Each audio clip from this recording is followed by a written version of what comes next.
بسم اللہ الرحمن الرحیم۔ السلام علیکم۔ قوم لوط جنہوں نے ایسی برائی کو ایجاد کیا جو ان سے پہلے دنیا میں کسی قوم نے نہ کی تھی، ایسی بدکاری جس کی مثال تاریخ میں کہیں نہیں ملتی، اس قوم نے ایسا کیا کام کیا تھا اور ان کا کیا انجام ہوا؟ حضرت لوط علیہ السلام اللہ کے ایک برگزیدہ نبی تھے۔ آپ کے والد کا نام ہاران تھا جو طارق کے بیٹے تھے۔ آپ کی پیدائش عراق کے قدیم شہر ار میں ہوئی تھی۔ اس شہر میں ابراہیم علیہ السلام کا مسکن تھا۔ دراصل لوط علیہ السلام کے والد ہاران حضرت ابراہیم کے سگے بھائی تھے، یعنی حضرت لوط علیہ السلام حضرت ابراہیم کے بھتیجے تھے۔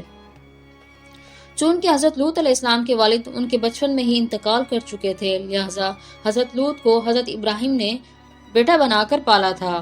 آپ حضرت ابراہیم پر سب سے پہلے ایمان لانے والوں میں شامل ہیں۔ آپ حضرت ابراہیم کے زمانے میں اہل سدوم کی رہنمائی کے لیے نبوت کے منصب پر فائز ہوئے۔ حضرت لوط کے بہت سارے معجزات ہیں۔ آپ جس وقت بارش کے لیے دعا کرتے تھے تو آسمان بادلوں سے بھر جاتا اور خوب بارش ہوتی تھی۔ حضرت لوط جس پتھر پر سر رکھ کر سوتے، اس پتھر پر آپ کے سر مبارک کا نشان بن جاتا۔ سدوم وہ علاقہ تھا جہاں لوط علیہ السلام مبعوث فرمائے گئے۔ سدوم کے آس پاس 5 نہایت ہی خوبصورت شہر آباد تھے، جن میں سے ہر ایک کی آبادی 1,00,000 نفوس پر مشتمل تھی۔ یہ علاقہ نہایت ہی سرسبز و شاداب اور قدرت کی فیاضی کا حسین شاہکار تھا۔ یہاں باغات کی کثرت تھی، لہلہاتی کھیتیاں یہاں کی ضروریات سے کہیں زیادہ تھی۔ اردن، شام اور اسرائیل کے درمیان بسا ہوا یہ علاقہ نہایت ہی زرخیز تھا۔ وہاں طرح طرح کے اناج، پھل، میوے بکثرت پیدا ہوتے تھے، اور یہی وجہ تھی کہ آس پاس کی بستیوں کے لوگ بھی اپنی معاشی اور غذائی ضروریات کے لیے ان بستیوں کی طرف آتے تھے۔ مگر یہ بات اہل سدوم کے لوگوں کو بالکل بھی پسند نہ تھی۔ ان کے خیال میں ان کی بستیوں پر پیدا ہونے والے پھلوں، اناجوں اور سبزیوں پر صرف ان کا ہی حق تھا۔ وہ نہیں چاہتے تھے کہ دوسری بستیوں کے لوگ ان کے علاقے میں آئیں۔ ایک دن سدوم کے لوگ اس بات پر غور و فکر کر رہے تھے کہ باہر سے آنے والے لوگوں کو یہاں آنے سے آخر کیسے روکا جائے، کہ ابلیس ایک بزرگ کی شکل میں ان کی محفل میں آیا اور کہا، اگر تم ان سے پیچھا چھڑانا چاہتے ہو تو میرے کہنے پر عمل کرو۔ اس اجنبی بزرگ کی بات لوگوں نے بہت توجہ سے سنی۔ ابلیس نے کہا کہ میں وہ عمل کل بتاؤں گا۔ دوسرے دن ابلیس ایک خوبصورت جوان لڑکے کے بھیس میں آیا اور انہیں اپنی عورتوں کی بجائے مردوں کے ساتھ فعل بد کرنا سکھایا۔ ابلیس نے کہا کہ اگر تم ان بستیوں کے لوگوں سے نجات چاہتے ہو جو تمہاری بستی میں آ جاتے ہیں تو ایسا کرو کہ جب بھی کوئی شخص تمہارے علاقے میں آئے تو تم لوگ زبردستی اس کے ساتھ اپنی خواہش پوری کرو۔ اس طرح یہ لوگ اس بستی میں آنا چھوڑ دیں گے۔ اپنی نفسانی خواہشات کے لیے مردوں سے بدفعلی اس قوم کا دستور بن گیا۔ یہاں بے حیائی عام ہو گئی۔ حکمران، سردار، رؤسا، ہر طبقے میں گھر گھر یہ عمل پھیل گیا۔ بھری محفل میں یہ لوگ اس فحش کام کو کر کے خوش ہوتے تھے۔ کوئی بھی محفل اس کام کے بغیر ادھوری سمجھی جاتی تھی۔ خاص کر مسافروں میں سے کوئی خوبصورت لڑکا ہوتا تو یہ لوگ اسے اپنا شکار بنا لیتے۔ تلمود میں لکھا ہے کہ اہل سدوم اپنی روزمرہ کی زندگی میں سخت ظالم، دھوکے باز اور بد معاملہ تھے۔ کوئی مسافر ان کے علاقے سے باخیریت نہ گزر سکتا تھا۔ کوئی غریب ان کی بستیوں سے روٹی کا ایک ٹکڑا نہ پا سکتا تھا۔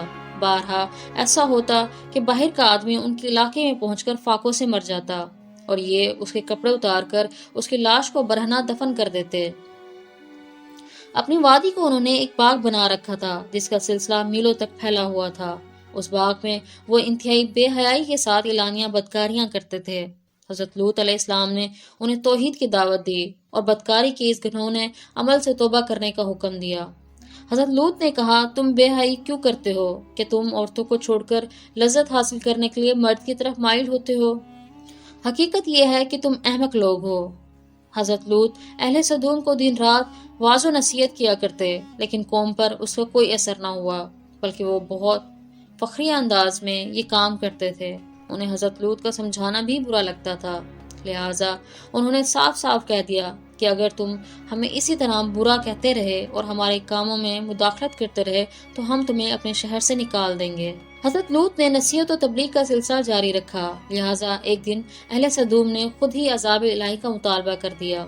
اللہ تعالیٰ نے اب تک ان کے اس بدترین فعل اور بدکاری کے باوجود ڈھیل دے رکھی تھی، لیکن جب انہوں نے حضرت لوط سے ایک دن کا کہا کہ اگر تم سچے ہو تو ہم پر عذاب لے آؤ، لہٰذا ان پر عذاب الہی کا فیصلہ ہو گیا۔ اللہ نے اپنے خاص فرشتوں کو دنیا کی طرف روانہ کر دیا۔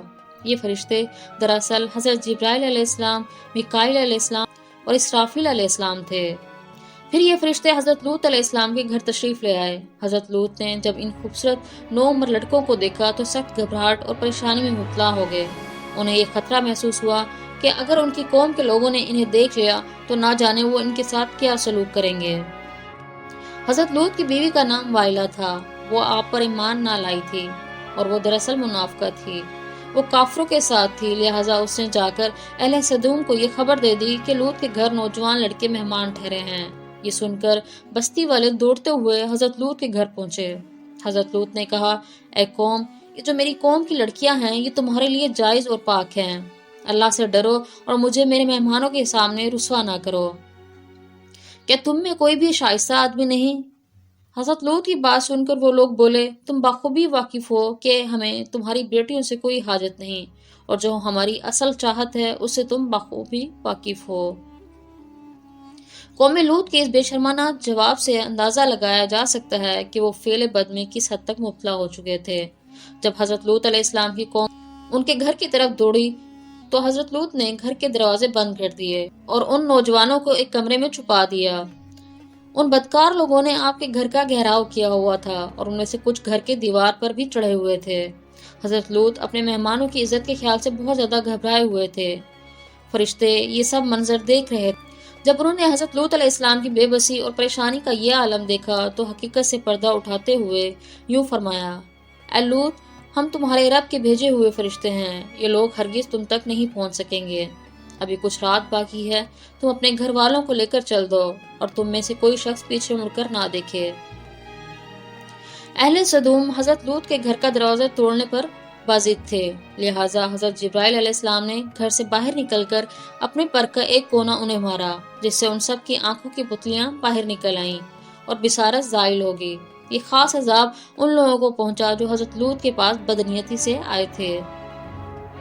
حضرت لوط علیہ السلام حقیقت حال جان کر مطمئن ہو گئے اور اپنے گھر والوں کے ساتھ رات ہی کو نکل کھڑے ہوئے۔